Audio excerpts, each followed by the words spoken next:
Ang next teen artist, lavar na lavar sa pormahan pa lang. I'm Natalie Lafuente, 16 years old from Maykawayan, Bulacan. I like this look, ha? Ikaw nag-style sa sarili mo? Apo. As in yung jacket, parang may... It says something kaagad tungkol sa style mo, sa personality mo, sa genre mo din ba? Parang ito ang maririnig namin sa'yo? Medyo po. Oh.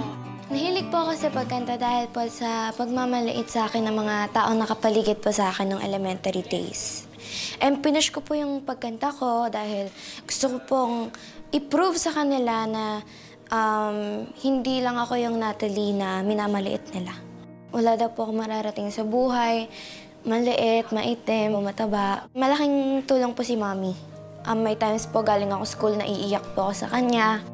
Kinakailangan ko siyang baguhin kung sino si Natalie noon kasi sa height niya, compare sa mga kabatch niya, iba. Different talaga kasi matatangkad na. May isang nanay pa na nagsabi sa akin na, normal ba talaga si Nat? Yung may naririnig ako na mga bully sa kanya na pag-uwi niya from school, iiyak siya. Tapos pagpasok ko sa room, pag magbibis na siya, pagpasok ko sa room, nakaharap siya sa salamin. Sabay-sabi niya na, Mami, pangit ba talaga ako? May mga ganon siyang senaryo. Sabi ko, bakit mo naman nasabi?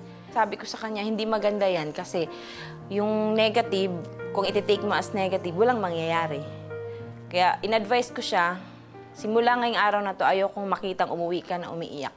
Oh, Mami, anong gusto niyo sabihin kay Natalie bago siya umapak sa stage? Maging siya lang po.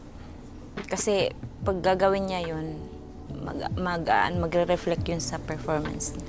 Yes. Gandang advice nun. Be you, because who you are is enough and who you are is beautiful.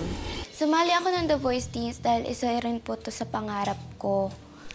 Lagi ko lang po siya nakikita sa TV and hindi ko po akalaing isa po ako sa tatanggap.